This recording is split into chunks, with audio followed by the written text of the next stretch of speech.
I change करके लेके आए होगे ना।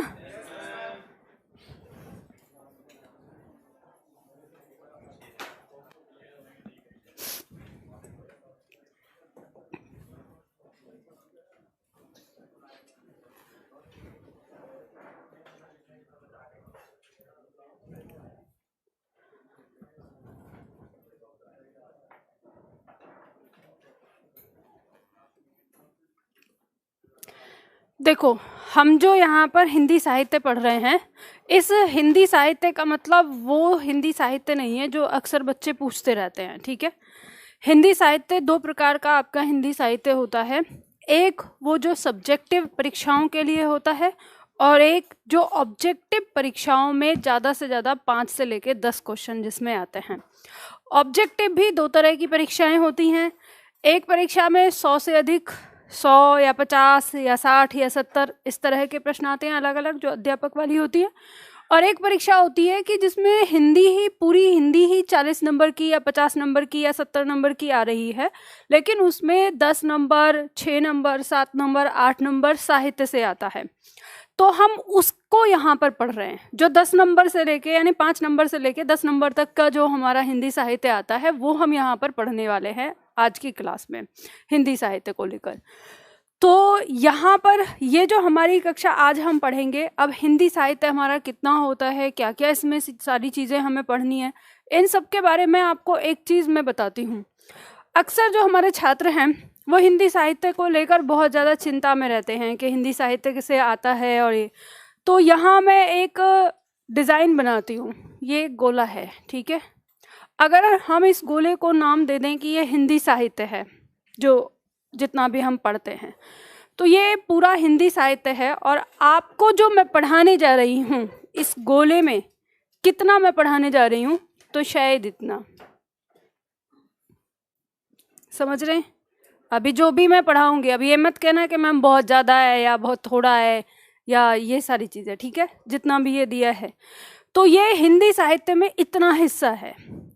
और आपकी परीक्षा में अगर हम यूपीएसआई की बात करें तो 40 प्रश्न आपके आने वाले हैं, और इस 40 में से बहुत हद करके हम अगर देखें तो 8 प्रश्न आपके हिंदी साहित्य से आते हैं। बहुत हद करके, नहीं 5 से हो सकते, कई बार अगर उसका मन करे तो 2 ही क्वेश्चन रख देगा बस, ठीक है। तो अगर हम इस 8 की बात करें तो आपने जो अभी तक पढ़ा है व्याकरण पूरा, उसमें कितने अंक हैं? 32। अगर आपने ये 32 अंक भी, यानी मैं कहूँ कि अगर इस साहित्य को आप छोड़ देते हैं, अगर ये 32 अंक भी आपने पूरे के पूरे प्राप्त कर लिए तो एक अच्छा स्कोर होता है। लेकिन आपके दिमाग में फिर ये रहता है कि नहीं, ये 8 ही नंबर क्यों छूटे। तो ध्यान रखिएगा, इस 8 नंबर के चक्कर में अगर आपने इसमें गोता लगा दिया तो ये 32 भी हाथ से चले जाएंगे। समझ रहे हैं ना? एक तरीके वाली बात बता रही हूँ। अगर मैं चाहूँ तो मान लो अगर यूट्यूब पे होती तो आपको डरा सकती थी, नहीं 8 नहीं, रोज क्लास देखना मेरी, हर रोज आना है ना, 1 घंटे क्लास देख के उस पर ऐसे आपको कह सकती हूँ। पर यहाँ पे मैं बता रही हूँ एक सच्चाई, जो आपको पढ़ना है, जिस तरीके से समझना है। तो आपका फोकस होना चाहिए इन 32 पे। तो ये जो 32 अंक हैं, आपने इनका फोकस किया जो हमने व्याकरण पढ़ा उस पर। अब बात करें यहाँ 8 की। अगर मैं आपसे कहूँ कि जो मैं आपको यहाँ पर ये दे रही हूँ, अगर आप इसको ईमानदारी से तैयार कर लेते हैं तो इसमें से 7 अंक आप प्राप्त कर सकते हैं। तो 8 में से 7, 1 अंक हम रखते हैं कि बाई चांस अगर फिसल गया तो, कहीं पे इधर उधर आ गया उल्टा सीधा, तो 1 अंक हम रखते हैं। तो कहने का मतलब ये है कि अगर इतना पढ़ने से हमें 7 अंक मिलने की संभावना है तो फिर हम बाकी में इतने में क्यों घूमेंगे। समझ रहे हैं ना? तो कहने का मेरा मतलब ये है कि जो चीज़ मैं आपको दे रही हूँ उसको आपको पढ़ना है। अब जितना मैं आपको दे रही हूँ उसमें भी मैं आपको छोड़ने का ऑप्शन दूंगी कि अगर आपको स्मार्ट तरीके से पढ़ाई करनी है तो इस पॉइंट को आप पढ़ लेना, उसके बाद बाकी को छोड़ सकते हो। तो यानी कहने का मतलब है कि अगर हम बात करेंगे तो इसमें भी पढ़ने को इतना ही होगा। तो मेरी बात को ध्यान से सुनना। आज जो मैंने चीज़ें बताऊंगी यहाँ पे आज की क्लास में, जो समझाऊंगी उन चीज़ों पर ध्यान देना। ये मत सोचना कि मैं इतना सारा पढ़ना पड़ेगा, इसलिए मैंने पहले ही बता दिया है कि इतने सारे में से बस इतना सा ही पढ़ने के लिए दे रही हूँ, ये बात समझ लेना, ठीक है। तो बात आपको ये समझ में आ गई कि हमें हिंदी साहित्य पे कितना ध्यान देना है जब हमारी क्लास व्याकरण वाली होती है, ठीक है। बाकी जिनका सब्जेक्ट ही होता है हिंदी साहित्य, तो उन्हें तो वो पूरा गोल घेरा जो है वो पूरा ही पढ़ना होता है। अब वो कहीं से भी आ सकता है, हम उसके बारे में कुछ नहीं कह सकते। तो हम लोग यहाँ पर शुरू करेंगे हिंदी साहित्य के काल में। आज जब हम हिंदी साहित्य के काल की बात करते हैं, तो जब आप इनके नाम की बात करेंगे, अभी बात यहीं पे सब्जेक्टिव परीक्षाओं में प्रश्न अलग होते हैं, ऑब्जेक्टिव परीक्षाओं में प्रश्न अलग होते हैं। तो हिंदी साहित्य के काल को लेकर विद्वानों में मतभेद है, और बहुत ज़्यादा मतभेद है कि कब से लेके कब तक शुरू हुआ और कहाँ से कैसे हुआ। तो जब सब्जेक्टिव परीक्षाओं में प्रश्न आता है तो वहाँ पे आपसे प्रश्न किया जाता है कि आचार्य शुक्ल के अनुसार हिंदी साहित्य काल बताइए, या मिश्र बंधु के अनुसार बताइए, या और हजारी प्रसाद द्विवेदी के अनुसार बताइए। तो वो एक नाम देकर उनसे पूछते हैं। यहाँ पे आपसे ऐसा कोई प्रश्न नहीं आएगा, बस आपसे जो प्रश्न आ सकता है कि सरमत के अनुसार या शुक्ल जी के अनुसार काल मतलब हिंदी साहित्य को कितने भागों में बांटा गया है या क्या नाम दिया गया है। तो सरमत या शुक्ल जी को सबसे ज़्यादा बेस्ट माना गया है, जो उन्होंने चीज़ें दी हैं। तो उन्हीं के अनुसार जब हम हिंदी साहित्य काल की बात करते हैं तो इसे हम 4 भागों में बांटते हैं। अब 4 भाग हमारे कौन कौन से आ जाते हैं इसमें? आदिकाल। आदिकाल इसको नाम क्यों दिया गया? तो इसे कह सकते हैं कि जब से हमारी हिंदी शुरू हुई, हम क्या पढ़ रहे हैं? हिंदी साहित्य, ठीक है। इससे पहले जो साहित्य वो हमारा संस्कृत का है। तो इसकी शुरुआत जो मानी जाती है ये 650 ईस्वी से लेके 1350 ईस्वी तक। अब ये यहाँ पर 675 भी हो सकता है, किसी ने इसे 675 कहा हो सकता है, या किसी ने इसे 625 कहा हो सकता है। तो आप ये चीज़ मत देखिए कि अगर कहीं उल्टा सीधा मिले आपको, तो ऐसा आपको ये ध्यान रखना है कि 10 साल, 15 साल, 25 साल का अंतराल जरूर होता है। हम चाहे किसी भी साहित्य की बात करें तो ये एक संक्रमण काल होता है 20 से 25 साल का, जिसमें चीज़ें बदलती हैं। तो एग्जैक्ट आप नहीं कह सकते कि इस साल से सब कुछ बदल गया, वो धीरे धीरे बदलता है, ठीक है। तो इसलिए कहीं पर आपको कुछ मिलेगा तो लगभग आप इसको किस में रखेंगे कि लगभग 650 ईस्वी से लेकर 1350 ईस्वी तक हमने जो देखा है वो क्या है? हमारा आदिकाल है। आदिकाल को हम वीरगाथा काल के नाम से जानते हैं। प्रश्न आ जाता है कि आदिकाल को अन्य किस नाम से जाना जाता है। ऑप्शन में आपको वीरगाथा मिलेगा, या पूछा जा सकता है कि वीरगाथा काल को किस नाम से जाना जाता है। इसे हम रासोकाल भी कहते हैं। कुछ लोगों ने इसको नाम रासोकाल भी दिया है, क्योंकि इसमें जो रचनाएं हुई हैं वो रासों के नाम से ज़्यादा हुई हैं, तो इसलिए रासोकाल भी कहा जाता है। अब इसके बाद आता है हमारा भक्ति काल, और भक्ति काल का जो समय है वो 1350, लगभग 1350 ईस्वी से लेकर 1650 ईस्वी तक का समय माना जाता है। तो अब इसमें आप ये अब समझ सकते हैं कि जो हमारी हिंदी की शुरुआत हुई है वो कहाँ से हुई है। हम कह सकते हैं कि 650 ईस्वी के आसपास में हुई होगी, लेकिन यहाँ पर भी जो जिस हिंदी को आप पाते हैं वो हिंदी इतनी सरल नहीं है जितनी सरल हिंदी आज है, जैसे आज हम पढ़ते हैं। जब आप इनकी रचनाओं को देखेंगे तो आपको अपने आप ही पता चल जाएगा कि कितनी क्लिष्ट है। अब जब हम भक्ति काल में आते हैं तो भक्ति काल में भी हमारी ब्रज में लिखा है सूर ने, तुलसी ने अवधी में लिखा है, तो ये भी बोलियों में ही है हमारी भाषा जो है हिंदी। फिर धीरे धीरे रीतिकाल आता है, और रीतिकाल को हम उत्तर मध्यकाल भी कहते हैं। अब देखो इसको ऐसे समझ सकते हो आप, यहाँ पे इसे पूर्व मध्यकाल और इसे उत्तर मध्यकाल कहा है। इसको 3 टुकड़ों में बांटा गया। आदिकाल मतलब जब हिंदी साहित्य की शुरुआत हुई, आदि का मतलब क्या होता है? शुरुआत। और इन दोनों काल को रख लिया मध्यकाल। इनको किस में रख लिया? मध्यकाल में। और ये हो गया आधुनिक मतलब आज का। अब मध्यकाल को फिर 2 भागों में बांट दिया, पूर्व मध्यकाल और उत्तर। पूर्व मतलब पहला मध्यकाल और उत्तर मतलब बाद का, ठीक है, इस तरह से। तो इसके दोनों अलग नाम दे दिए, ये भक्ति काल हो गया और ये रीतिकाल हो गया। रीतिकाल का समय अगर हम देखें तो 1650 ईस्वी से लेके 1850 ईस्वी तक आता है। और उसके बाद आता है आधुनिक काल। आधुनिक काल 1850 से लेकर अब तक चल रहा है। अब इसमें ये और भी चीज़ें बढ़ती हैं, जैसे अब हम देखते हैं आदिकाल हमारा उतना खास, इससे कोई आपकी परीक्षा में ज़्यादा प्रश्न नहीं होते, 2-4-5 प्रश्न होते हैं। भक्ति काल से देखें, ये हमारे लिए महत्वपूर्ण हो जाता है, इसमें जो कवि हैं वो काफ़ी महत्वपूर्ण हैं। तो भक्ति काल को हम जब बांटते हैं, भक्ति काल 2 काव्य धाराओं में बांटा जाता है, जहाँ से आपका प्रश्न आ जाता है, सगुण काव्य धारा और निर्गुण काव्य धारा। सगुण काव्य धारा क्या है? तो इस सगुण का मतलब है साकार ईश्वर, ठीक है। तो जिन कवियों ने साकार ईश्वर की प्रार्थना की है या उनके बारे में लिखा है, वो सगुण काव्य धारा के अंदर आ जाते हैं। और जिन कवियों ने निराकार ईश्वर के बारे में बात की है, वो निर्गुण काव्य धारा के अंदर आ जाते हैं, ठीक है।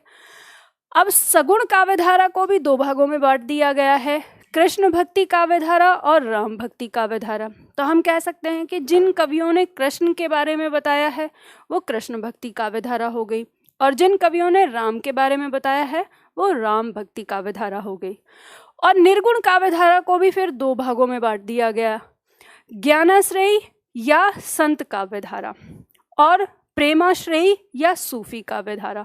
तो आप यहाँ पर देख सकते हैं कि जो ज्ञानाश्रयी शाखा है, इसके अंदर तो वे कवि थे जो उपदेश दिया करते थे, जैसे कबीरदास हैं, रहीमदास हैं, जो समाज में फैली हुई कुरीतियों पर कटाक्ष किया करते थे।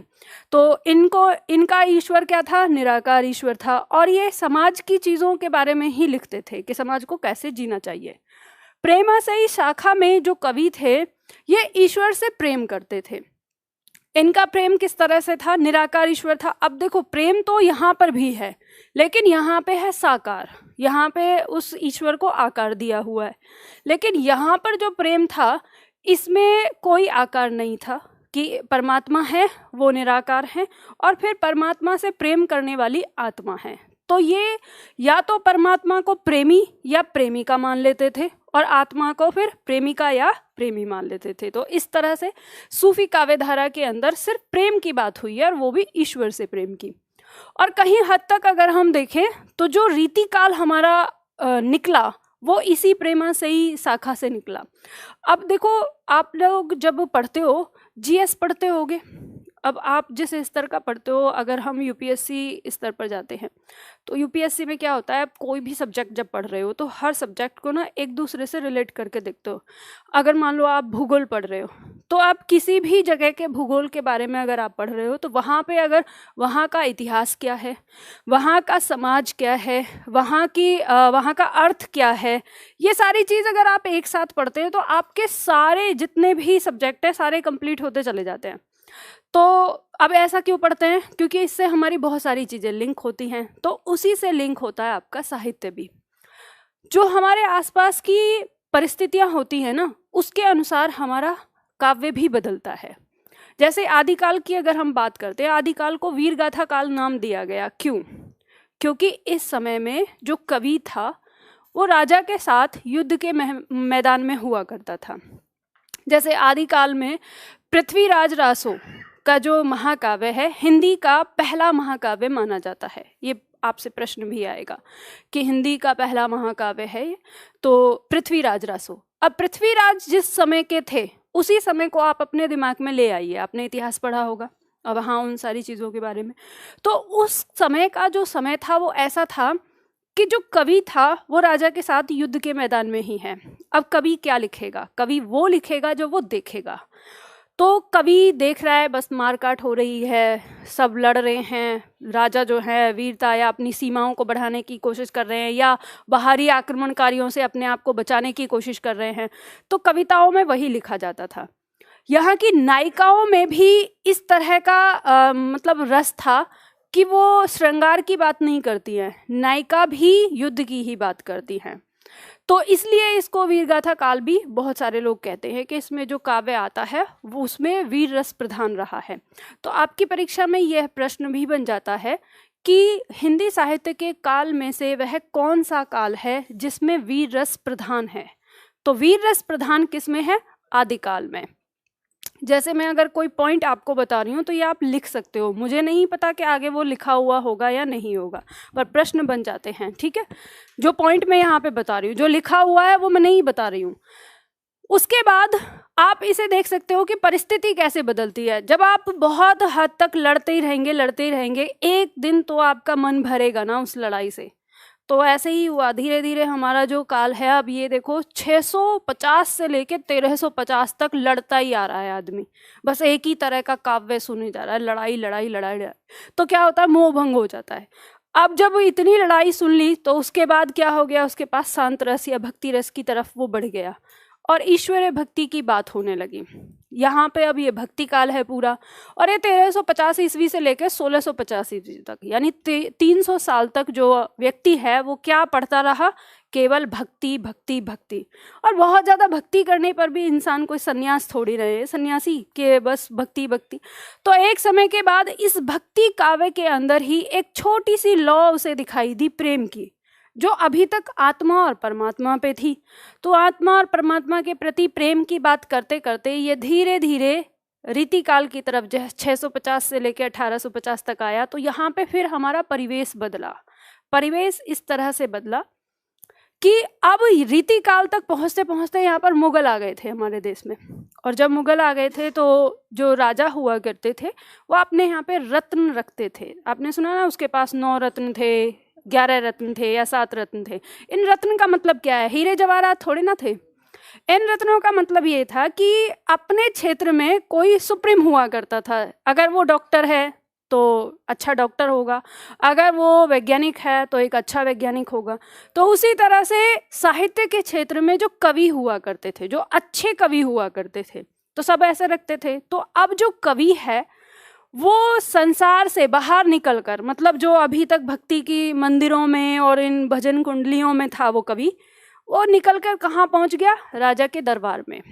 अब वो वहाँ पे पहुँच गया है तो वहाँ का माहौल, अब वहाँ का माहौल जैसा होगा तो अब राजा अगर खुश हो गया तो खुश होने पर राजा कोई गांव ही दे देगा आपको कि इस गांव से जितना लगान आएगा वो तुम्हें मिलेगा, जाओ ये गांव तुमको दिया। बहुत खुश होने पर आपने देखा होगा कि अगर किसी ने बहुत अच्छी सूचना दी, किसी दास दासी ने आके, तो जो गले में अगर हीरों का हार पहन रखा है उतार के दे दिया, लो खुश हो गए। ऐसे ही लुटाते थे राजा। तो अब जो ये कवि है इसको चाहिए माल, और जब माल चाहिए तो इसको राजा को खुश करना है। राजा खुश कैसे होगा, आदमी खुश कब होता है, जितना ज्यादा श्रृंगार उसे दिखता है। अब श्रृंगार यानी राजा के सामने ऐसी बात कहो जिससे राजा गदगद हो जाए। तो ऐसी पंक्तियां रची जाती थी कि जिसे सुनकर बड़ा आनंद आ जाए, और सबसे ज्यादा आनंद अगर आता है तो श्रृंगार रस में आता है।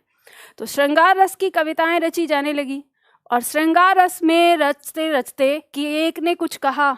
अब ऐसे समझ लो, नायक नायिका बहुत दूर है, तो यहाँ पे नायक है, यहाँ नायिका है। अब आपने इस स्थिति का वर्णन किया कि नायिका ने यहाँ से देखा, नायक ने वहां से देखा।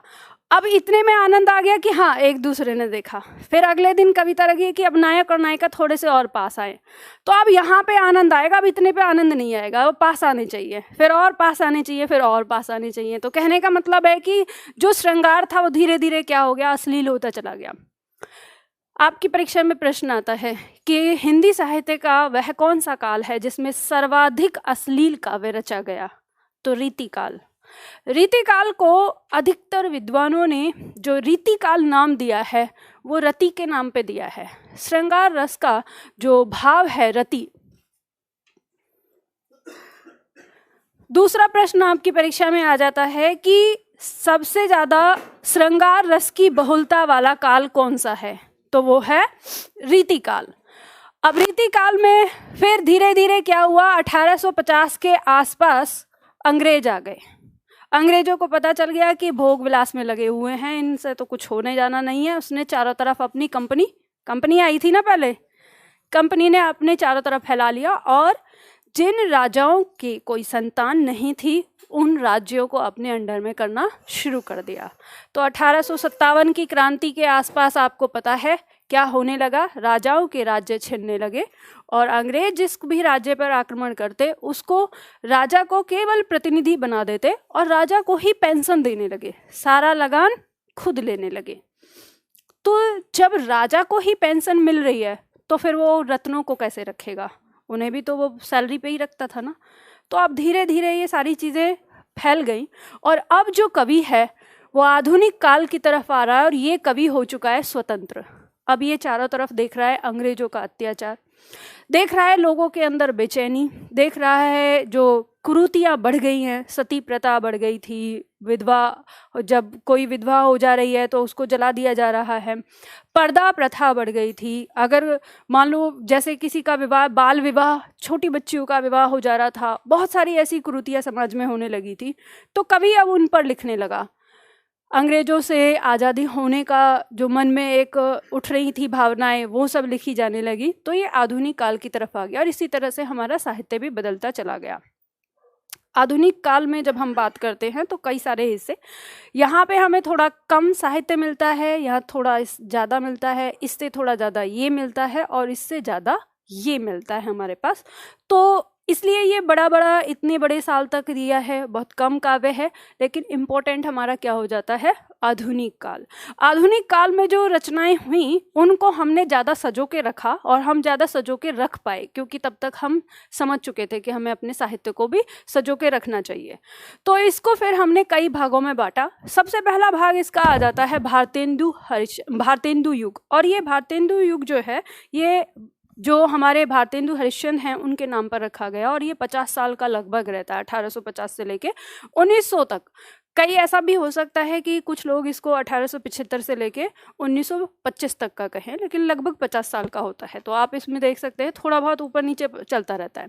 फिर आया द्विवेदी युग, उसके बाद छायावाद युग, उसके बाद प्रगतिवाद, उसके बाद प्रयोगवाद, फिर नई कविता, साठोत्तर और अब चल रहा है नव्योत्तर। साठोत्तर का मतलब है 1960 के बाद का काव्य, ठीक है। और नव्योत्तर अभी फिलहाल जो आपका आने लगा 1980 के बाद, जो नया काव्य आने लगा, क्योंकि 1980 के बाद हमारा दृश्य काव्य बहुत ज़्यादा बढ़ गया। दृश्य काव्य में देखें तो फिल्म जगत में तो जो लेखक है, अब जो कविताएं लिख रहा है या मतलब जो अपनी रचनाएं लिख रहा है, तो लोग पढ़ना कम देखना ज़्यादा पसंद करने लगे।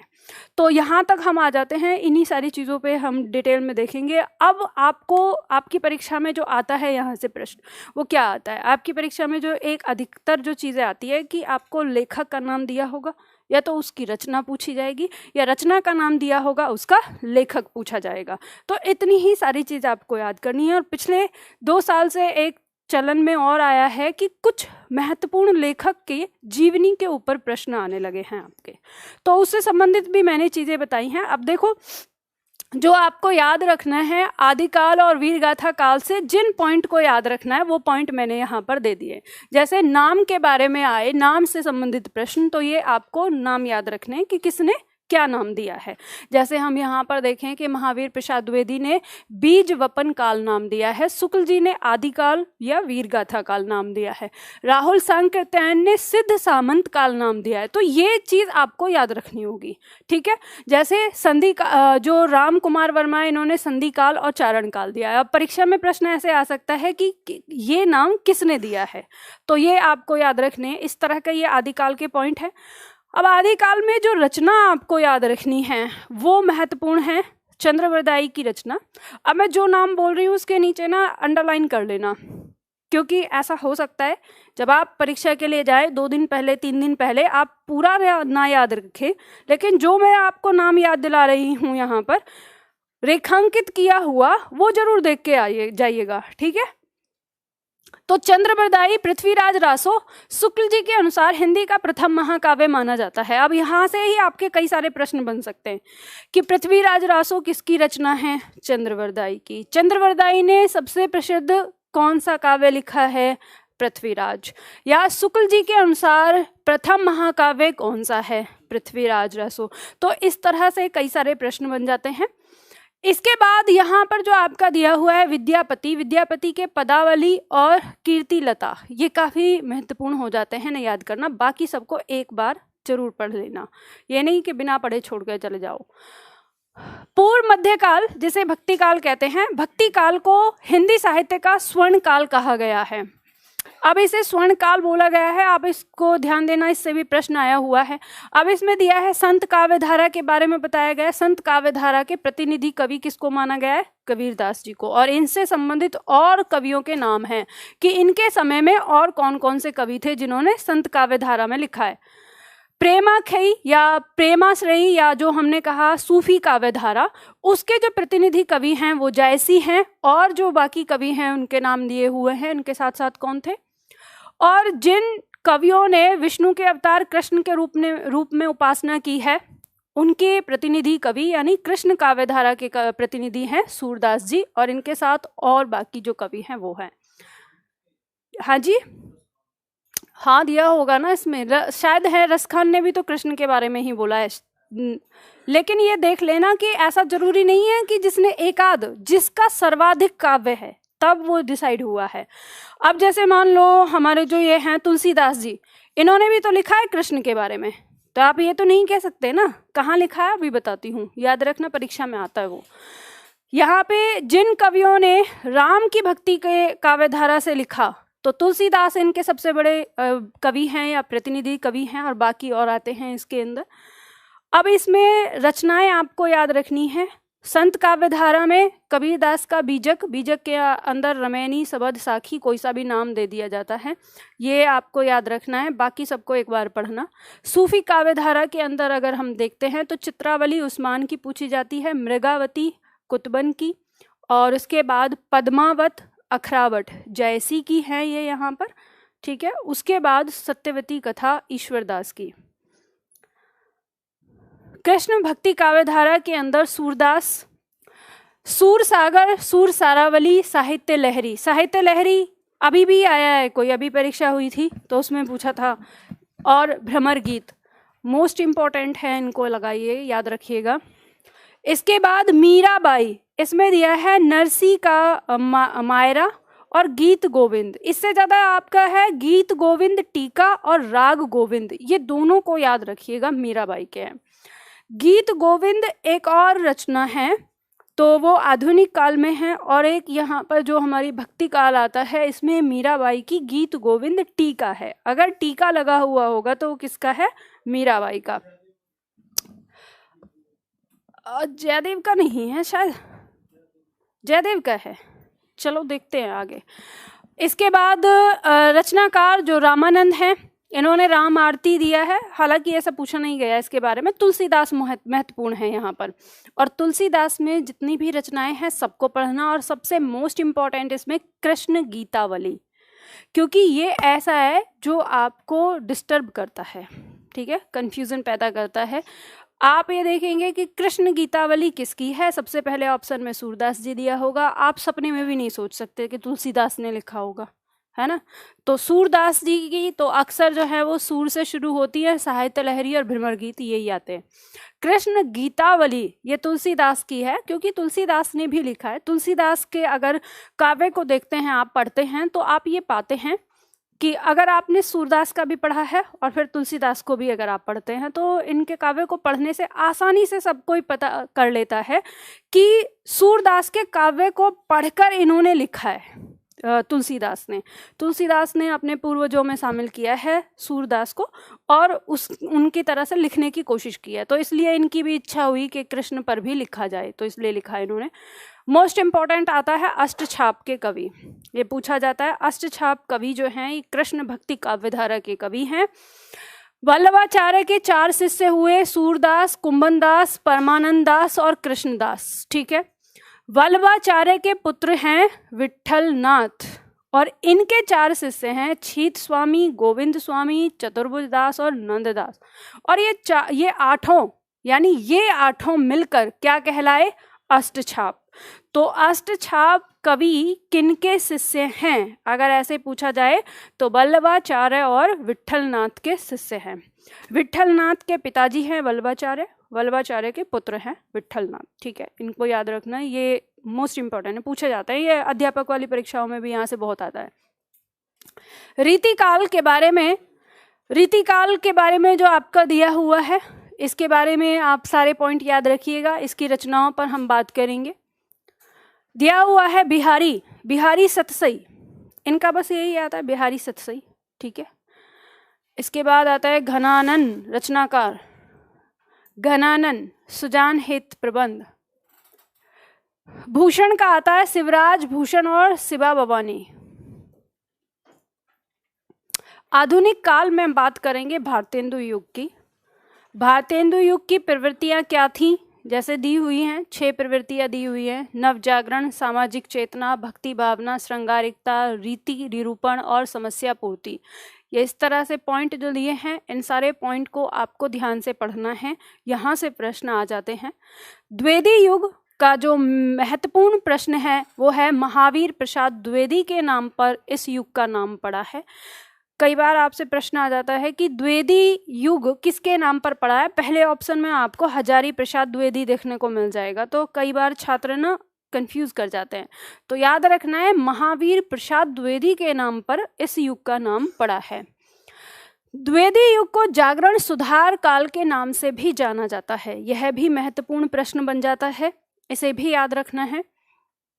इसी तरह से इनके साथ के कवियों के बारे में, छायावाद, छायावाद में 4 स्तंभ कवि माने गए हैं। यहाँ से प्रश्न आ जाता है, प्रसाद, निराला, पंत और महादेवी। ये 4 कवि कौन कौन से हैं, ये प्रश्न आ जाता है, पूछ लिया जाता है। छायावादोत्तर युग में प्रगतिवाद आता है, प्रयोगवाद आता है, और यह वही समय है जिस समय हमारा मुक्तक छंद चलन में आया था, ठीक है। प्रगतिवाद और प्रयोगवाद 1936 के आसपास में वहाँ से शुरू हुई थी चीज़ें। प्रयोगवाद नई कविता, जहाँ से नई कविता आती हैं। अज्ञेय जी को नई कविता का भारतेंदु कहा जाता है। यह प्रश्न आ जाता है कि नई कविताओं का भारतेंदु किसे कहा जाता है, अज्ञेय को कहा जाता है, ठीक है। इसी तरह के जो छोटे छोटे प्रश्न हैं इनको याद रखिएगा। अब संक्षिप्त जीवन परिचय के बारे में हम बात करेंगे। ध्यान दीजिए, आजकल चलन में प्रश्न आ गया है कि जो महत्वपूर्ण हमारे कवि रहे हैं या लेखक रहे हैं, उनके जीवन से कुछ या उनका जन्म कब हुआ, कहाँ पर हुआ, या उनकी मृत्यु कहाँ हुई, या उन्हें कौन सा पुरस्कार दिया गया, ये सारी चीज़ें करके आपसे पूछा जा रहा है। तो ये मैंने आप लोगों के लिए तैयार किया है। ये मार्केट में किसी किताब में आपको ऐसा देखने को नहीं मिलेगा। इसे मैंने स्वयं ही तैयार किया, अलग से लिखा के, बहुत सारा समय लगा था इसमें। आधुनिक काल के कुछ रचनाकार और उनकी रचनाएं हैं। जैसे भारतेंदु हरिश्चंद्र के बारे में बात करते हैं, इनके बारे में जीवन परिचय, थोड़ा सा छोटा सा जीवन परिचय आपको यहाँ दिया है, और इनकी रचनाओं को एक जगह इकट्ठा किया गया है।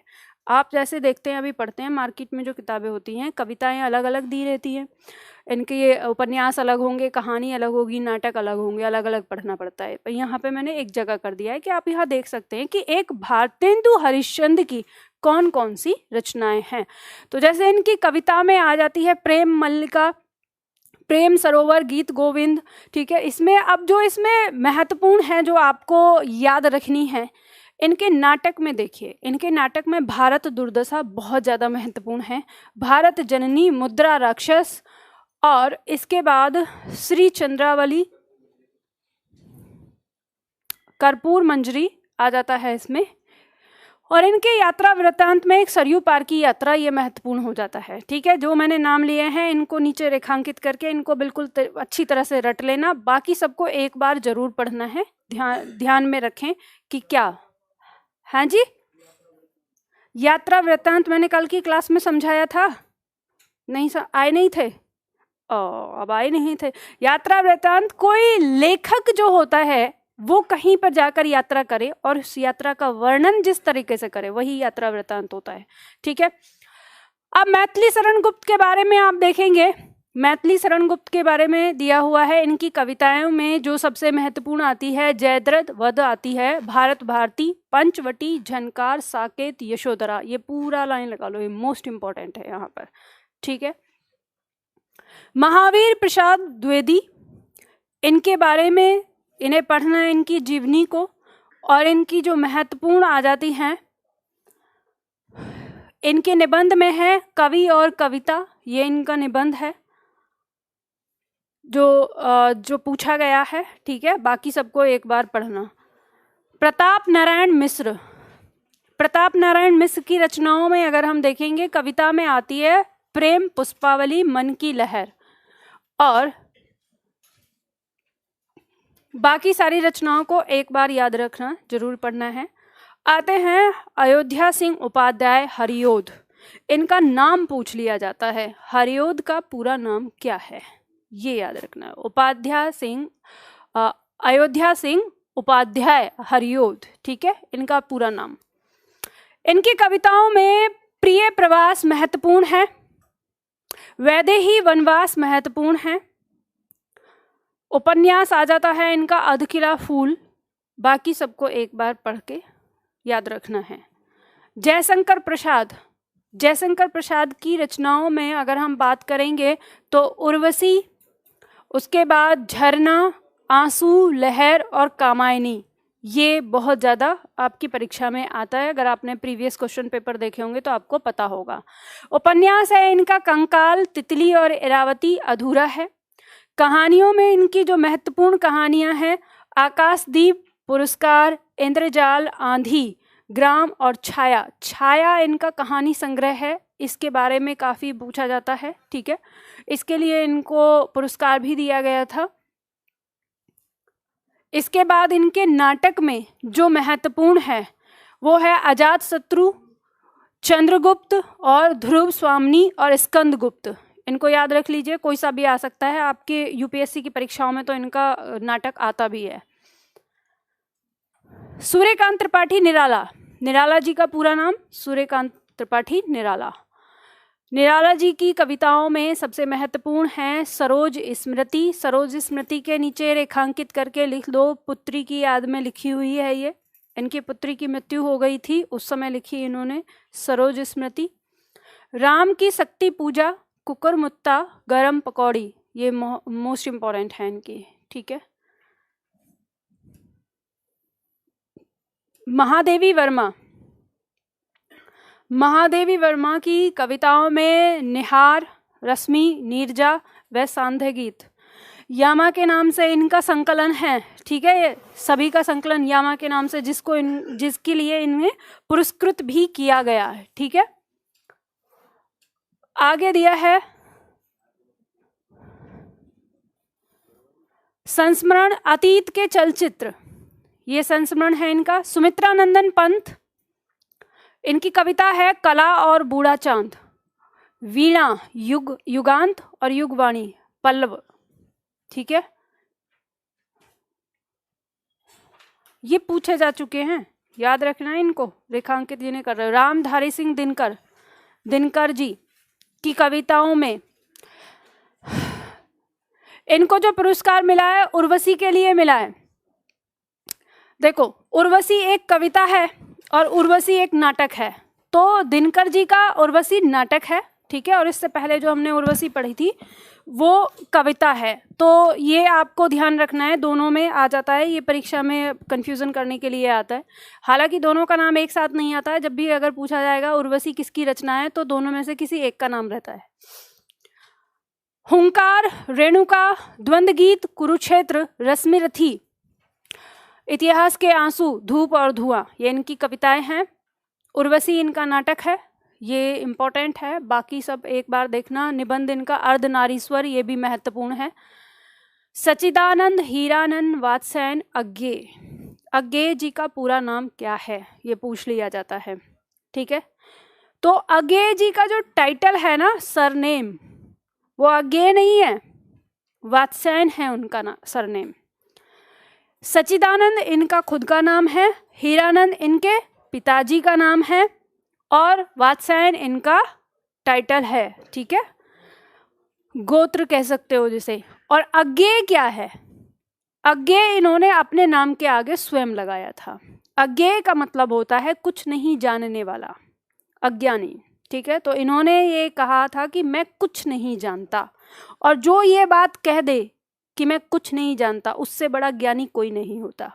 लेकिन जो ये कहे ना कि मैं तो सर्वज्ञ हूँ या मैं बहुज्ञ हूँ, समझ लो इससे बड़ा अज्ञानी कोई नहीं है। क्योंकि इस दुनिया में जानने के लिए इतना कुछ है कि आप चाहे कितने भी विद्वान क्यों ना हो, कोई ना कोई हिस्सा आपके पास ऐसा रह जाएगा जो आप नहीं जानते होंगे। ऐसा कुछ कहा जाता है कि अज्ञेय जी के बारे में एक कहानी आती है कि अज्ञेय जी को जब ये पढ़ रहे थे तो इनको थोड़ा सा घमंड हो गया था, बहुत इन्होंने पढ़ा, और पढ़ने के बाद कहते हैं जब पढ़ता है इंसान और जब बहुत कुछ पढ़ लेता है तो उसके अंदर एक घमंड सा आ जाता है, फूला नहीं समाता। तो ऐसे ही ये जा रहे थे इस गांव से, तो वहाँ गांव में वो अपनी विद्युता झाड़ रहे थे, तो किसी बैलगाड़ी में बैठे हुए थे और वहाँ एक किसान था। तो किसान बैठा हुआ था, मतलब लेके जा रहा था बैलगाड़ी में इनको, तो वो उससे कह रहे थे कि तुमने क्या जाना क्या नहीं जाना, बहुत देर से उसको पका रहे थे।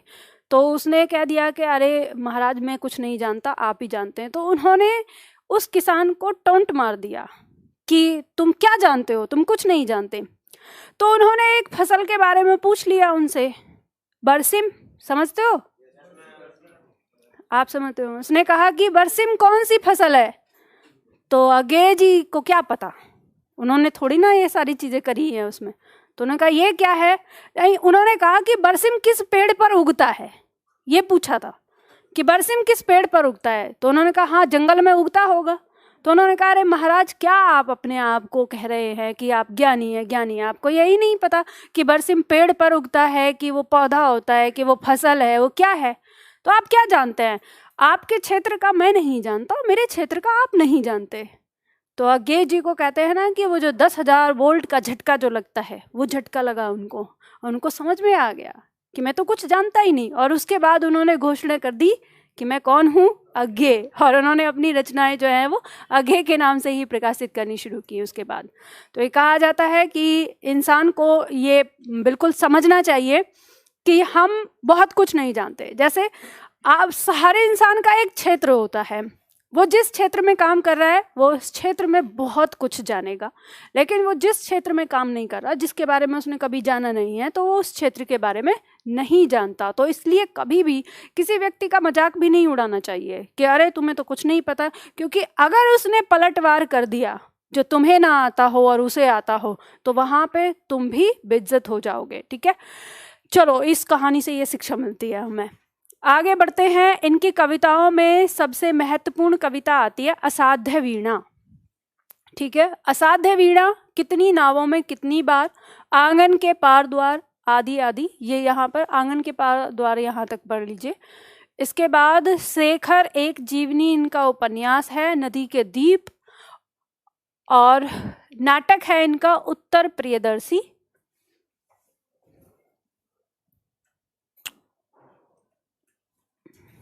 बाकी सारी चीजें एक बार पढ़ना है। मुंशी प्रेमचंद कहानी के सम्राट, बहुत ही महत्वपूर्ण है ये लेखक। मुंशी प्रेमचंद के बारे में जानना। उपन्यास की अगर हम इनकी बात करें, इनका उपन्यास प्रेमा, सेवा सदन, वरदान, प्रेमाश्रम, कायाकल्प, रंगभूमि, निर्मला, प्रतिज्ञा, गबन, कर्मभूमि, गोदान, मंगलसूत्र, सारे आते हैं। और ये उसी क्रम में लिखे हुए हैं जिस क्रम में इन्होंने इनको रचा है। ठीक है, गोदान के बाद उन्होंने मंगलसूत्र लिखना शुरू किया था, ये अपूर्ण रह गया है, आता है। मंगलसूत्र को पूरा किया था इनके पुत्र ने। ठीक है, यह अधूरा रह गया था। आता है कि मुंशी प्रेमचंद का कौन सा उपन्यास है जो अधूरा रह गया था, तो मंगलसूत्र है। गोदान बहुत ही महत्वपूर्ण इनका उपन्यास है। इससे कई सारे प्रश्न आते हैं अलग अलग, कि जो मुंशी प्रेमचंद हैं उन्होंने अपनी परंपरा को अगर तोड़ा था तो किस में तोड़ा था, गोदान में। और कैसी परंपरा, मुंशी प्रेमचंद जब काव्य लिखते हैं या मतलब साहित्य लिखते हैं, तो वो ऐसा साहित्य लिखते हैं कि जब भी कोई ऐसी बात होती है जिससे समाज को शिक्षा देनी है, तो वो क्या करते हैं, जो विलन होता है पहले विलन से खूब उल्टे सीधे काम कराते हैं, बताते हैं मतलब कि ऐसा ऐसा काम किया है इसने, और अंत में वो कुछ ऐसी चीज़ें क्रिएट करते हैं कि बाद में उसका जो विलन है उसका हृदय परिवर्तन करा देते हैं, और हृदय परिवर्तन करा के कहानी को एकदम हैप्पी एंडिंग दे देते हैं। तो उससे इन्होंने देखा, वो इनका प्रयास क्या था, कि उनका प्रयास ये था कि लोग इसको पढ़ें और समझें कि ऐसे सुधरा जा सकता है। लेकिन उन्होंने बाद में पाया कि इसका कोई असर नहीं हो रहा। असर इंसान के मन में तब होता है जब उसके मन में टीस रह जाए। और जब मैं अपनी कहानी या उपन्यास कोई भी ख़त्म करता हूँ तो पाठक के मन में कोई टीस तो रहती ही नहीं है। तो इसलिए इन्होंने गोदान में ये परंपरा को पहली बार तोड़ा था कि जितनी भी समस्याएं थीं, समस्याओं को समस्या ही छोड़ दिया था, उसका कोई समाधान नहीं दिया, और कई सारी समस्याओं को, यानी इन्होंने जितने भी इनके उपन्यास है हर एक उपन्यास में एक कुरीति को उठाया था, लेकिन गोदान इनका ऐसा उपन्यास है जिसमें इन्होंने हर कुरीति को एक साथ उठाया, यानी कह सकते हैं एक प्लेटफॉर्म पे लाके खड़ा कर दिया कि समाज में किस तरह की कुरीतियां हैं। तो इसलिए ये महत्वपूर्ण हो जाता है, और आप देखेंगे जितने भी साहित्य जहाँ पे पढ़ाया जाता है तो गोदान जरूर ही होता है, क्योंकि एक तरह से पूरा समावेश है सारी चीज़ों का। और जब आप मुंशी प्रेमचंद की रचनाओं को पढ़ते हैं तो आप पाएंगे कि आधुनिक भारत का जो गांव है आज भी उन्हीं समस्याओं से ग्रसित है। 1920-30 के आसपास की इनकी रचनाएं हैं। उस समय का जिस तरह का समाज था आज भी हमारा देश वहीं का वहीं खड़ा है, ठीक 100 साल बाद भी। इसलिए मुंशी प्रेमचंद बहुत ज़्यादा प्रासंगिक हो जाते हैं। ठीक है, कहानी में आता है इनका बूढ़ी काकी। बूढ़ी काकी, ईदगाह, पूस की रात, शतरंज के खिलाड़ी, कफन, अलग योद्धा, ये महत्वपूर्ण है। पंच परमेश्वर, ये भी महत्वपूर्ण है। वैसे तो इनकी सारी कहानियां ही, क्योंकि इनको कहानियों का सम्राट ही कह दिया तो आप इससे समझ सकते हैं इन्होंने 100 से भी ज़्यादा कहानियां लिखी हैं, तो वो महत्वपूर्ण है इनकी। इसके बाद मोहन राकेश। मोहन राकेश का जो महत्वपूर्ण उपन्यास है अंधेरे बंद कमरे। ठीक है, उसके बाद इनकी कहानी है एक और जिंदगी। और एक और जिंदगी कहानी ऐसा लोग कहते हैं कि इनकी खुद की जिंदगी की जैसे है, मतलब इन्होंने अपने जीवन की घटना को उठा के काल्पनिक बना के लिखा है। कहानियों में नाटक में आषाढ़ का एक दिन, ये महत्वपूर्ण है। और आधे अधूरे, आधे अधूरे ये जो उपन्यास नाटक है यह भी इनकी खुद की जिंदगी की ही कहानी है। इन्होंने, मोहन राकेश ने 3 शादियां करी थी और तीनों ही असफल, तो वही उन्होंने अलग अलग लिखा था अपनी कहानी। अंडे के छिलके, प्यालियां टूटती हैं, एकांकी है ये इनकी। जैनेन्द्र कुमार, देखो ध्यान रखना, कोई अगर शायर बने, कवि बने या लेखक बने तो समझ लेना कि उसके जीवन में बहुत बड़ी टूटन है, और बिना टूटन के वो यहाँ तक नहीं पहुँचा है। क्योंकि जब टूटन होती है ना, अंदर दर्द होता है मन में, तभी इंसान लिखता है। तो ऐसे ही बनता है। कुमार विश्वास के बारे में सुनते हैं ना, लोग कहते हैं कि जिसने आपसे प्यार किया था वह आपको छोड़कर नहीं जाता, तो आप हमें इतना अच्छा कवि नहीं मिलता। तो ऐसे कमेंट करा हुआ लोगों ने, अच्छा किया उन्होंने छोड़ दिया। तो भाई तुमको तो मजा आ रहा है, उनसे पूछो उनका कितना दर्द निकल रहा है बाहर। चलो, मुक्तिबोध। मुक्तिबोध उपन्यास है जैनेन्द्र जी का, महत्वपूर्ण है। अपना अपना भाग्य, इनकी कहानी महत्वपूर्ण है, पूछी जाती है। ध्रुव यात्रा और पाजेब, ये भी महत्वपूर्ण कहानी है। शब्द लिखा है अकाल पुरुष। पुरुष की स्पेलिंग ठीक करो, वर्तनी सही करो, बड़े ऊ की मात्रा दी है, गलत है। दुष्यंत कुमार। दुष्यंत कुमार की रचनाओं में साए में धूप उपन्यास है, दोहरी जिंदगी। सर्वेश्वर दयाल सक्सेना, क्या साए में धूप के बाद दोहरी जिंदगी उपन्यास है ना इनका। बाकी सबको एक बार और पढ़ लेना। नाटक भी कभी कभी पूछा जाता और मसीहा मर गया। सर्वेश्वर दयाल सक्सेना की कविता है खुंटियों पर टंगे लोग। जानते हो इसका क्या मतलब है? खुंटियों पर टंगे लोग, ये पूर्वजों के बारे में बात की जा रही है, जो मर जाते हैं खुंटियों पर नहीं टांग दिए जाते, उनके लिए लिखा गया है। आप समझ रहे होंगे आदमियों के लिए हो गया ना, ऐसे ही लटक रहे होंगे या चलो, वैसे इनके टाइटल सुन के आपका मन नहीं करता इनको पढ़ने का कि एक बार देखा जाए? नो मैम कौन है ये? तो जिज्ञासी प्रवृत्ति का तो इंसान है ही नहीं, आलसी एक नंबर का।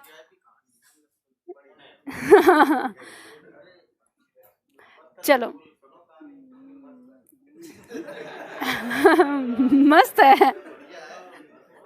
चलो अच्छी बात है, तुम पढ़ते हो, तुम शौक रखते हो इस चीज का। फणीश्वर नाथ रेणु, इनका उपन्यास है मैला आंचल। मोस्ट इंपॉर्टेंट है, आता है यूपीएससी में, आता दिया हुआ भी है मैला आंचल। इसके बाद कहानियाँ इनकी सबको एक बार पढ़ लेना। हरिवंश राय बच्चन, बच्चन इनका टाइटल नहीं है, ठीक है, राय हैं ये। बच्चन इन्होंने इनके नाम के पीछे लगा दिया गया। जब ये छोटे थे तो इनको लोग बच्चन कहा करते थे। बच्चन का अर्थ होता है बालक, लिखा है मैंने यहाँ पर, ठीक है। और फिर धीरे धीरे हर कोई जैसे किसी के नाम बना देते ना बच्चों का, ऐसे ही तो बच्चन बच्चन कहते थे। बच्चन का मतलब छोटा बच्चा होता, बालक। अब इन्होंने फिर अपने नाम के आगे बच्चन लगाना शुरू कर दिया ताकि लोग पहचान सकें, और एक नया टाइटल बन गया, नए वंश का यहाँ से शुरुआत हो गई, ठीक है। तो जो आप बच्चन आप देखना, अमिताभ बच्चन इन्हीं के पुत्र हैं वो, ठीक है। तो इनकी कविताओं में आता है मधुशाला, मधुबाला, मधुकलश। तो इनकी जो कविताओं में सबसे जो कहते हैं ना प्रसिद्ध हुई थी मधुशाला, बहुत अच्छी कविता है। वैसे सही कहा है इन्होंने कि मंदिर मस्जिद वैर कराते, प्रेम बढ़ाती मधुशाला। अब मंदिर मस्जिद के चलते में तलवार निकाल लेते हैं, लेकिन मधुशाला में जब बैठे होते हैं, मान लो एक बंदा बैठा हुआ है और कोई जाए तो उसे कहेंगे अरे भाई अकेला आ जा। उससे ये नहीं पूछेंगे किस जात का है, किस धर्म का है, तू कौन है कौन नहीं है, आराम से। तो बिल्कुल सही बात कही है, मंदिर मस्जिद वैर कराते, प्रेम बढ़ाती मधुशाला। अब ये मत सोचना कि अब मैम ऐसी बात कह रही हैं तो मधुशाला से प्रेम बढ़ाते हैं, चलो भाईचारा बढ़ाते हैं, ठीक है। चलो आत्मकथा है इनकी, क्या भूलूं क्या याद करूं, नीड़ का निर्माण फिर। धर्मवीर भारती की रचनाओं में अंधा युग आता है कविता में। उपन्यास में है गुनाहों का देवता। कहानी है इनकी गुल की बन्नो, ये महत्वपूर्ण कहानी आ जाती है।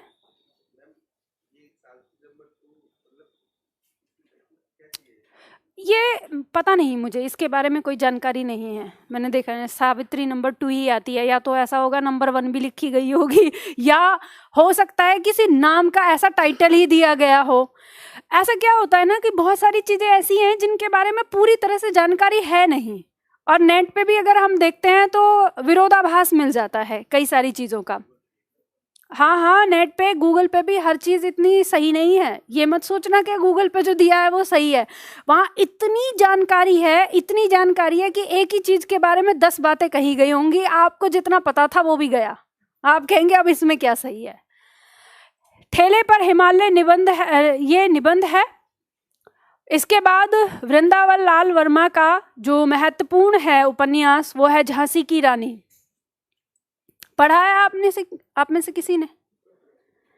झांसी की रानी वृंदावन लाल वर्मा का उपन्यास है। मूवी देखी है मणिकर्णिका, कैसी लगी? बकवास है।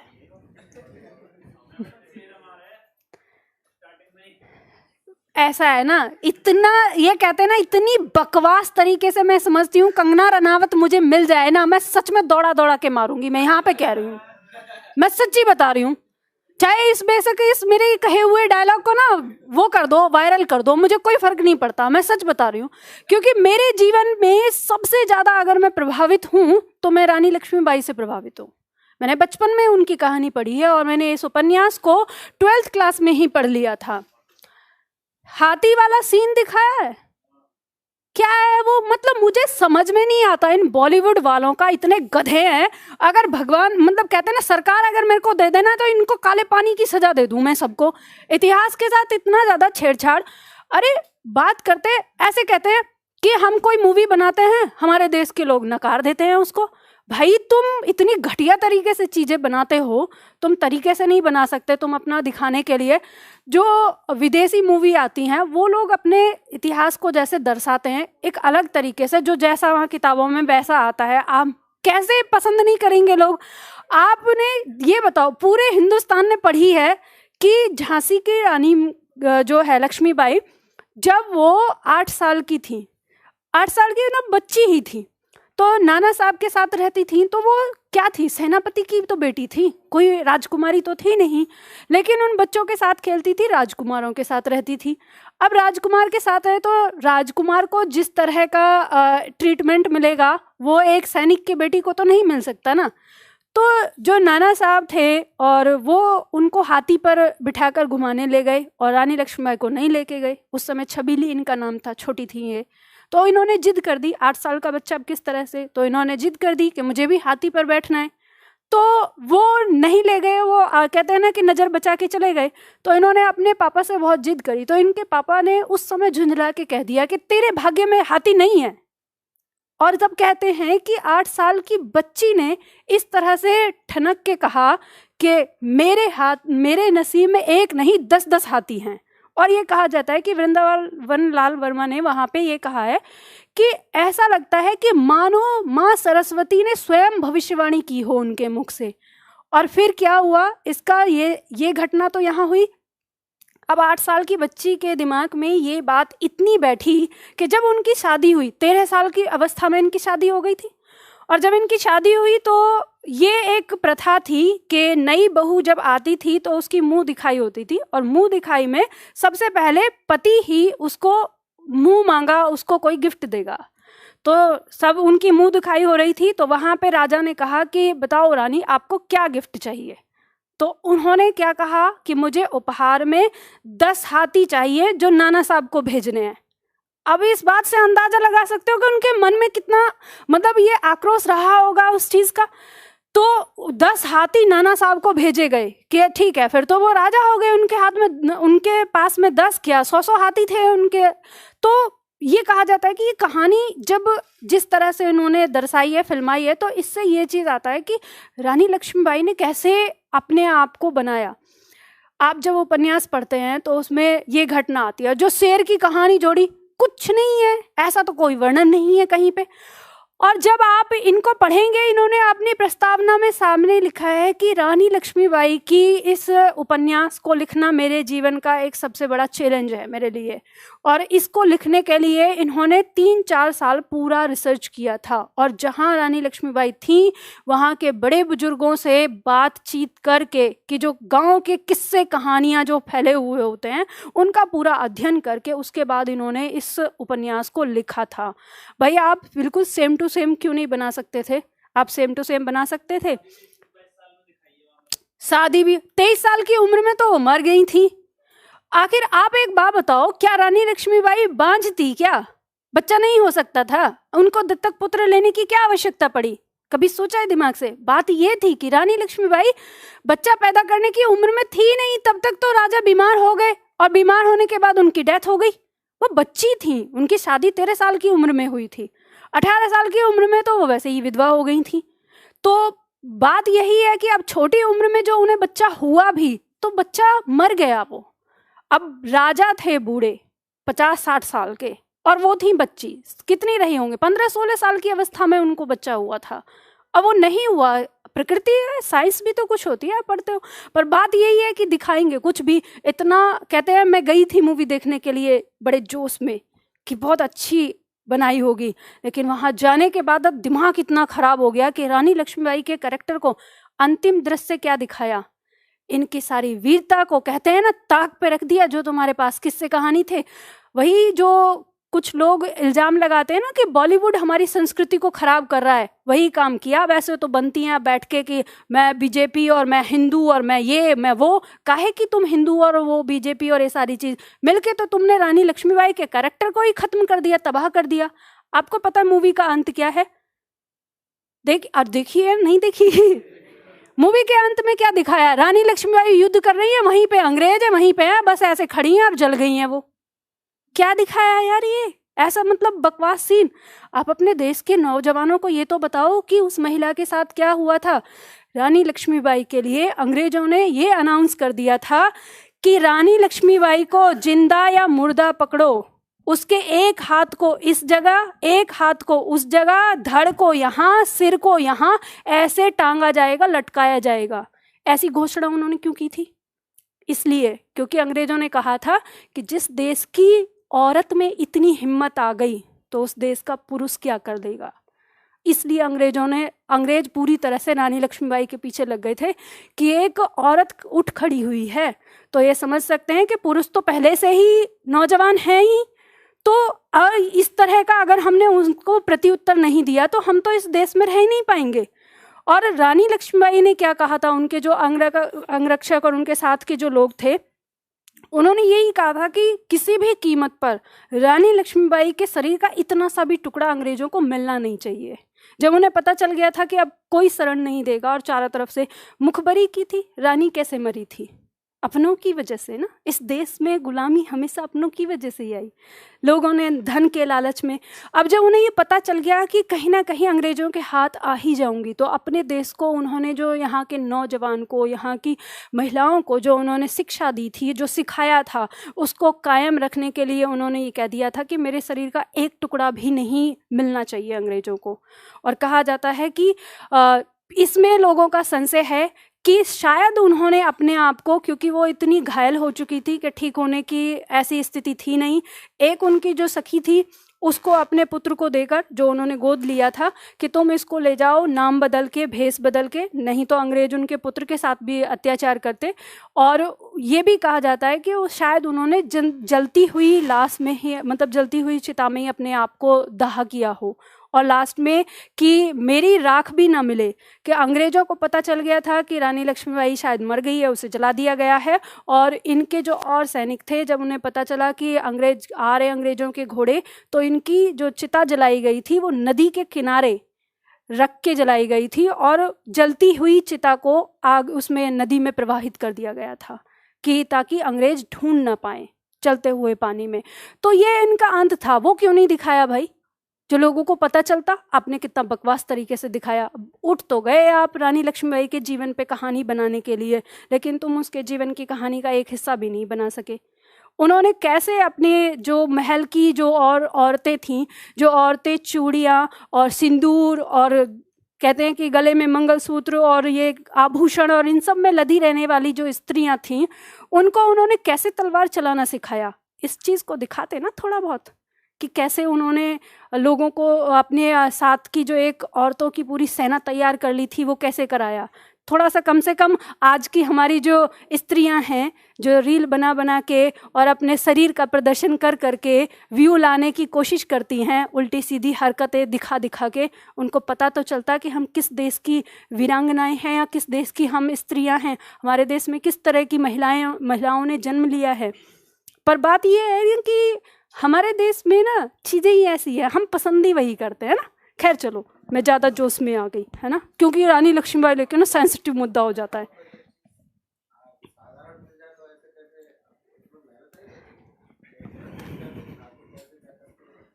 नहीं, मैंने इसकी न्यूज़ ये भी सुनी थी ना कि डायरेक्टर ने विरोध किया था, जो डायरेक्टर था ना इस मूवी का, उसने विरोध किया था कि कहानी इस तरह से मत बदलो। लेकिन ये मैडम इतनी ज़्यादा एडवांस है ना, कहते हैं ना जब किसी इंसान का जो घमंड यहाँ चढ़ जाता है ना, तो इन्होंने उस डायरेक्टर को भी दूर कर दिया था।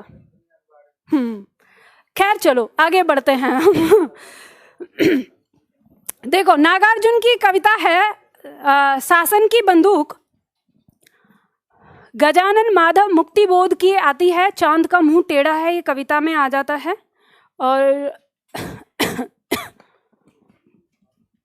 बाकी तो एक बार पढ़ लेना, कविता इनकी पूछी जाती है। भगवती चरण वर्मा, चित्रलेखा इनका उपन्यास महत्वपूर्ण है, ये पूछा जाता है। भूले बिसरे चित्र और टेढ़े मेढ़े रास्ते, ये भी आ जाता है। मन्नू भंडारी की रचना है महाभोज, आपका बंटी। राहुल सांकृत्यायन, ये आता है शब्द, सांस्कृत्यायन हम लिख देते हैं, सांकृत्यायन नाम है, ठीक है, वर्तनी शुद्धिकरण में आता है ये नाम बहुत ज्यादा। इसमें आता है सतीम के बच्चे या यतीम के बच्चे, कंफ्यूजन है इस चीज में, ठीक है, चाहे सतीम के बच्चे आए या यतीम के बच्चे आए, अलग अलग लिखा हुआ है। तो ये कहानी है इनकी। इनका यात्रा वृत्तांत काफी ज्यादा पूछा जाता है, ठीक है, सांकृत्यायन का। कमलेश्वर की रचना, कमलेश्वर की रचनाओं में आता है एक और चंद्रकांता, एक ये तीसरा आदमी उपन्यास, कितने पाकिस्तान। उपेंद्र अश्क की रचना गिरती दीवारें, शहर में घूमता आईना।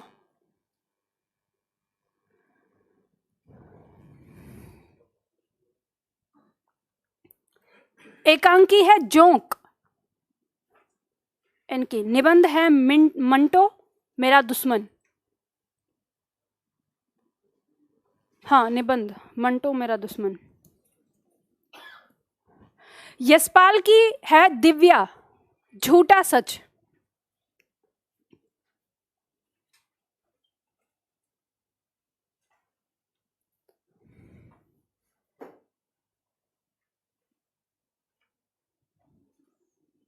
बाकी सबको एक बार पढ़ना। भीष्म साहनी की रचनाओं में आता है कहानी है चीफ की दावत। बूढ़ी काकी के जैसी ही कहानी है ये, चीफ की दावत, भीष्म साहनी की।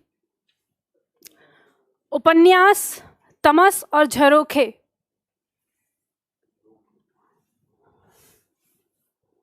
उपन्यास इनका हरिशंकर परसाई का रानी नागमती की कहानी। और कहानी है भोला राम का जीव। निठल्ले की डायरी। भोला राम का जीव तो आप लोग जरूर पढ़िएगा, नेट पे मिल जाएगी। कहानी है, हास्य कहानी है, सरकारी तंत्र के बारे में बताया गया है। अरे कहानी देखो, मैं बताऊंगी तो फिर बहुत सारी चीजें यहाँ पे रह जाएंगी, अभी बच जाएंगे। ठीक है, कहानी आप लोग पढ़ोगे तो ज्यादा अच्छा लगेगा, आनंद आएगा। आगे देखो। हाँ, पढ़ी होगी, यूट्यूब पे बनाते हैं लोग। तो मैं इतनी जल्दी सर्च कर लो, मोबाइल तो पास में ही रहता है।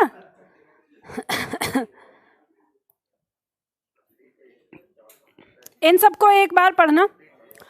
रामचंद्र शुक्ल का निबंध आता है चिंतामणि। देखो, चिंतामणि के बारे में हमारे सर कहा करते थे कि अगर आपको रात को नींद नहीं आती है तो चिंतामणि को अपनी बगल में लेके सो जाओ।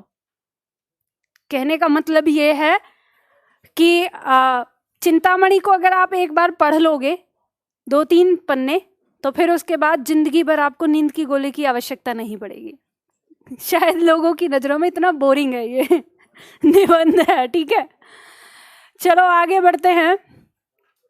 आवारा मसीहा जीवनी है विष्णु प्रभाकर की लिखी हुई, बंगाल साहित्यकार शरद चंद्र की जीवनी है। ये पूछ लिया जाता है प्रश्न।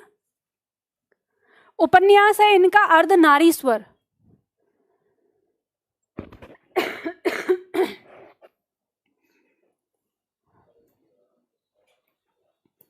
देखो, अब इसके बाद जितनी दी है, कृष्णा सोबती का उपन्यास है जिंदगी नामा, मित्रों मरजानी ये वाला, और कहानी बादलों के घेरे, और ए लड़की, ये इनके बारे में आ जाता है।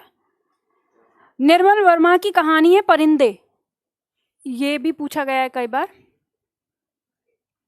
बाकी सबको एक बार पढ़ना। उषा प्रेमवदा की कहानी है जिंदगी और गुलाब के फूल।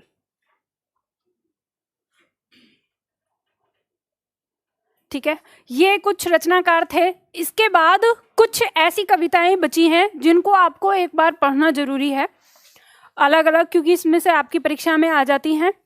तो ये 1-1, 2-2 कहानियां हैं, यानी जिनकी कहानियां प्रसिद्ध हैं उनकी कहानियां दी हुई हैं। इसके बाद उपन्यास है, जैसे देवकी नंदन खत्री का चंद्रकांता, ये, और लाला श्रीनिवास दास का परीक्षा गुरु। परीक्षा गुरु पहला उपन्यास माना जाता है। ठीक है, अभी इतनी जल्दी किताब उठा के रख दी, अभी लिखवाऊंगी इसमें। ठीक है, वैसे एक बार बताओ, आपकी क्लास जो होती है वह 1 बजे तक होती है। मुझे नहीं लगता कि आज तक मैंने 1 बजे तक क्लास ली हो, क्योंकि आपकी बेचैनी 12:30 बजते ही शुरू हो जाती है। 1:15 बजे तक पढ़ाऊंगी, इसलिए चुपचाप बैठे रहो, हिलना नहीं बिल्कुल भी। शरद चंद्र का देवदास मोस्ट इंपॉर्टेंट है, इसको लगा लो। भवानी प्रसाद का सतपुड़ा के जंगल, इलाचंद जोशी का सन्यासी। बाकी सबको एक बार पढ़ना है। ठीक है, ये इंपॉर्टेंट है ना, याद रखना है आपको। अभी तो आपको जादू बताऊंगी ना, लास्ट में छोड़ना क्या है, याद कितना रखना है वो नहीं जानना। कहानी में ईशा अल्लाह खां की रानी केतकी की कहानी पहली कहानी मानी जाती है।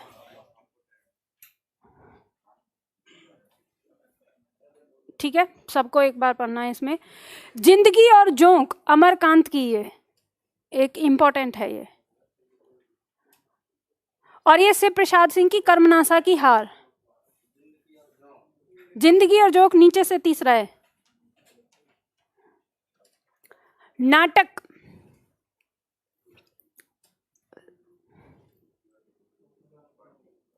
शीतला प्रसाद त्रिपाठी का जानकी मंगल।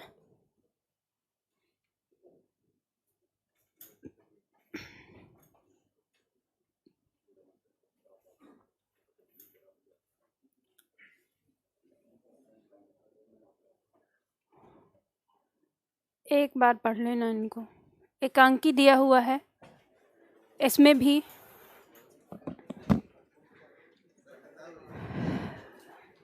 इन सबको एक बार पढ़ना है, ठीक है, एक दिन बैठ के जरूर पढ़ लेना। इसके बाद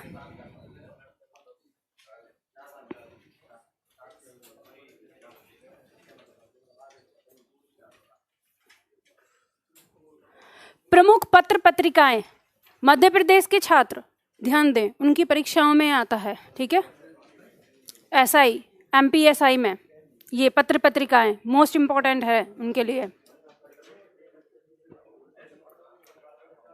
हिंदी में सर्वप्रथम, ये जितनी भी चीजें दी हुई हैं इनसे कहीं से भी प्रश्न आ सकता है, क्योंकि सर्वप्रथम पूछा जाता है। तो जो चीजें यहाँ दी हैं, कौन सी क्या चीज प्रथम है, किस क्षेत्र में प्रथम है, उन सब का अच्छे से अध्ययन करना है आपको। इसके बाद आता है पुरस्कार, मोस्ट इम्पॉर्टेंट आपके हो जाते हैं। अब देखो एक बात ध्यान रखना, जो भी यहाँ पे जो आज आपकी ये बुक है पॉइंट 7 ना, इकाई 7 में साहित्य के साथ लास्ट में अपठित गद्यांश है जो हम कल करेंगे। अब अपठित गद्यांश से लेके पेज नंबर बताओ, दिखाओ 1 मिनट।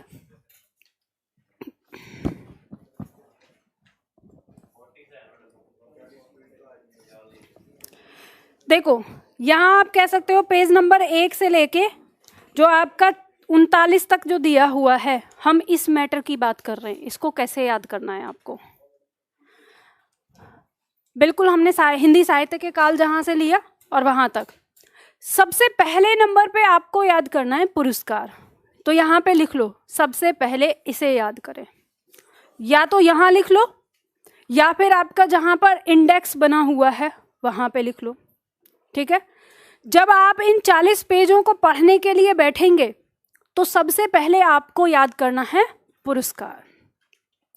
तो पुरस्कार में साहित्य अकादमी, ध्यान देना, ये पुरस्कार 2 तरह के हो गए, एक तो है साहित्य अकादमी और एक है साहित्य अकादमी युवा पुरस्कार।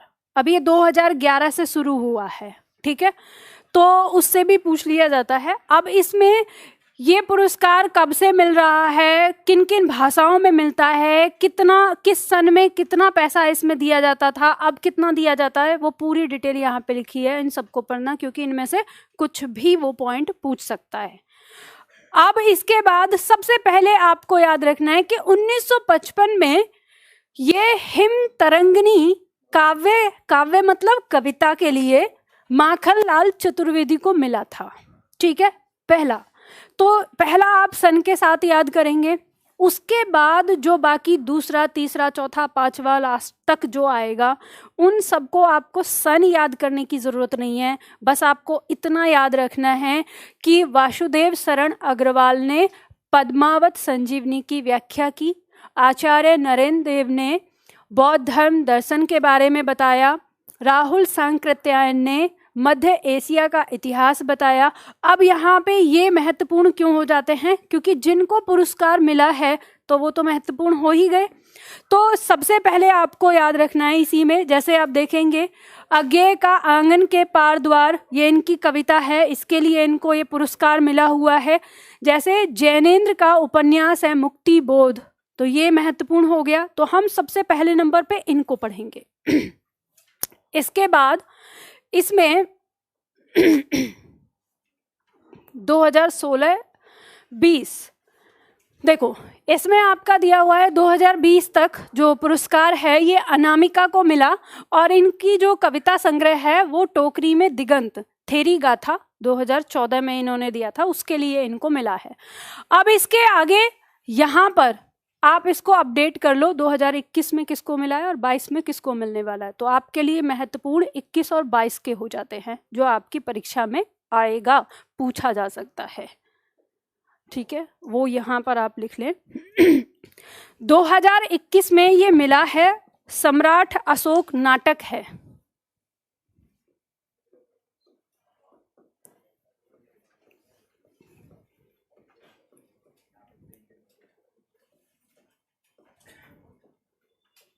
और इसके जो रचनाकार हैं दया प्रकाश सिन्हा।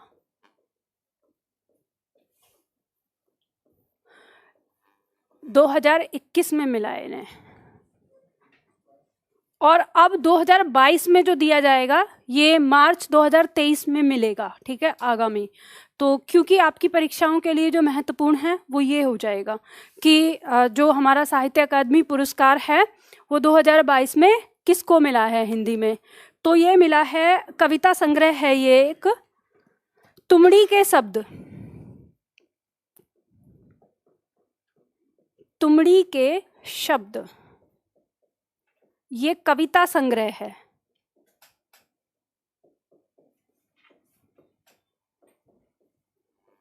घोषित हो चुका है ये। बद्री नारायण,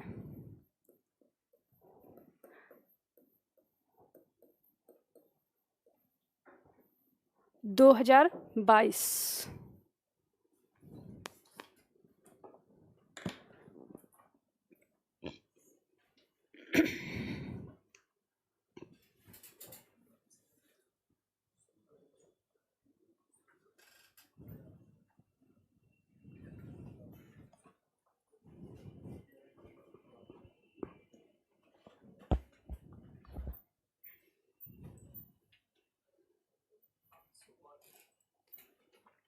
लिख लिया ये। इसके बाद आता है व्यास सम्मान। ठीक है, व्यास सम्मान भारतीय साहित्य के लिए दिया जाने वाला ज्ञानपीठ पुरस्कार के बाद दूसरा सबसे बड़ा साहित्यिक सम्मान है। ज्ञानपीठ पुरस्कार जो है वो साहित्य के क्षेत्र में सबसे बड़ा पुरस्कार माना जाता है, और जो ये हमारे संविधान में 22 भाषाएं हैं, इनमें से किसी एक भाषा के कवि को, लेखक को वहाँ पे किया जाता है, मतलब उसको उसके पूरे जीवन काल में उसने जो कुछ भी लिखा है उस सबको ध्यान में रखकर वो दिया जाता है, और उसके बाद दूसरा जो पुरस्कार है वो आता है हमारा व्यास सम्मान। ठीक है, इसके बारे में तो सबसे पहला 1991 में डॉक्टर रामविलास शर्मा को दिया गया भारत के भाषा परिवार और हिंदी के लिए। इस तरह से हम पहले को तो सन के साथ याद करेंगे, बाकी सबको कैसे याद करेंगे, उनके कृति के आधार पर। ये हमारा साहित्यकार है शिव प्रसाद सिंह, इन्होंने उपन्यास लिखा है नीला चांद। ठीक है, तो इस तरह से हम इनको याद रख लेंगे। आपकी परीक्षा में सबसे ज़्यादा यहाँ से पूछे जाने की संभावना होती है। ठीक है, इसके बाद इसमें 20 तक दिया हुआ है पाटलिपुत्र की सामग्री उपन्यास है, और ये प्रोफेसर शरद पगारे का है। अब व्यास सम्मान जो 21 में मिला है, 22 का तो अभी घोषणा नहीं हुई है, यह है महाबली।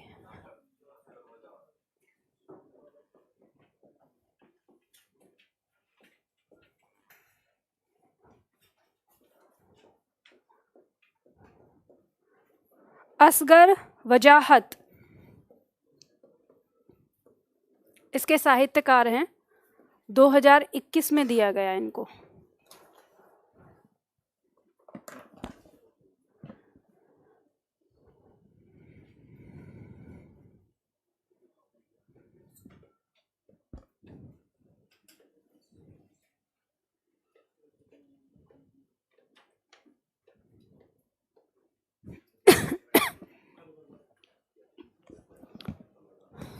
असगर वजाहत इनके साहित्यकार हैं। ठीक है, तो ये इंपॉर्टेंट हो जाता है। अब अगर 22 में जैसे आएगा, अब आपने करंट पे ध्यान रखना।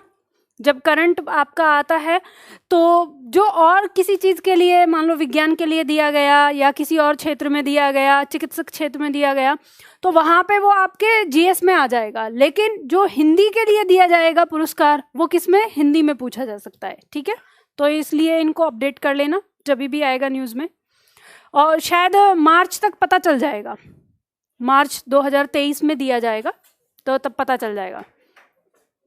चलो इसके बाद जो हमारा ये ज्ञानपीठ पुरस्कार है, तो मैंने बताया है कि 22 भाषाओं में से किसी एक भाषा के साहित्यकार को दिया जाता है ये। तो इसमें सबसे पहला जो मिला था हिंदी के लिए, तो ये मिला था जब चौथा था ये पुरस्कार, तो उस समय मिला था ये 68 में सुमित्रानंदन पंत को, उनकी रचना चिदम्बरा के लिए दिया गया। तो चिदम्बरा जो है वो क्या हो गई, एक महत्वपूर्ण रचना हो गई, तो इस तरह से याद रखना है, ठीक है। रामधारी सिंह दिनकर की उर्वशी हो गई, ठीक है।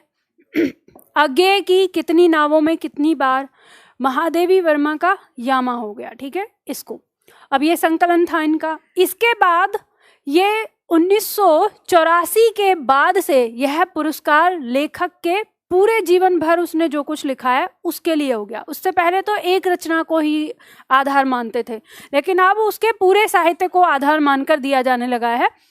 तो इसमें आपसे पूछा जा सकता है कि कौन से सन से बदलाव हुआ है, तो ये आपको याद रखना है पूरा। फिर उसके बाद हम देखते हैं कि जो हिंदी में मिला है यहाँ पर कौन सा, 28वां मिला, 35वां मिला, 41वां, 45वां, 49 और उसके बाद 53, और अब ये 2017 में मिला था। उसके बाद अभी तक हिंदी साहित्य के किसी भी साहित्यकार को नहीं मिला है। और अभी जो घोषणा हुई है वो कोंकणी भाषा के लेखक के लिए हुई है, मतलब 2022 का भी कोंकणी भाषा के लेखक के लिए हुआ है। तो अभी लास्ट जो हमारा है वो 2017 का ही है इसमें हिंदी का, ठीक है। तो इस तरह से आपके यहाँ पर पुरस्कार होते हैं। तो आप ध्यान दीजिए, मैंने आपको बताया कि पुरस्कार में दी हुई रचनाओं को आपको सबसे पहले पढ़ना है, और फिर उसके बाद दूसरे नंबर पर दिखाओ इधर इसे। तो जब आपको ये 40 पेज पढ़ने हैं तो इनमें सबसे पहले आप पुरस्कार पर चले जाइएगा, ठीक है। और दूसरे नंबर पर जब आपको पढ़ना है तो आपको पढ़ना है हिंदी में सर्वप्रथम, पेज नंबर 34 और 35 पे दिया हुआ है। दूसरे नंबर पर आपको पढ़ना है हिंदी में सर्वप्रथम वाला हिस्सा पढ़ना है।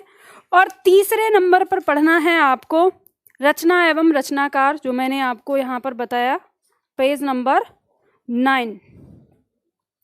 तीसरे नंबर पर ये, इस क्रम में।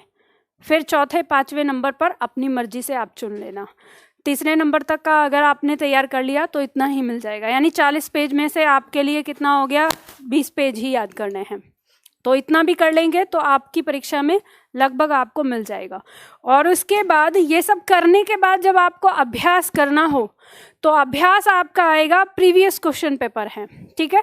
तो प्रीवियस क्वेश्चन पेपर आपको मैं दे दूंगी, आने वाले 4-5 दिन में आपको PDF मिल जाएगी, ठीक है। मुझे याद दिला देना, एक बार मैं बोल देती हूँ, मांग लेना बाहर, प्रश्न उत्तर मिलेंगे और ऑनलाइन वाले छात्रों को उसका PDF मिल जाएगा का लगभग 250-300 के करीब आपके प्रीवियस क्वेश्चन पेपर है।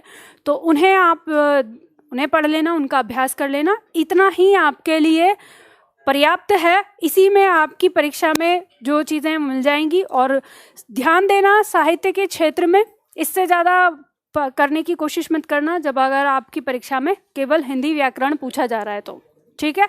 चलो, तो आज के लिए इतना ही करते हैं, कल हम करेंगे अपठित गद्यांश, यही बुक लेके आनी है।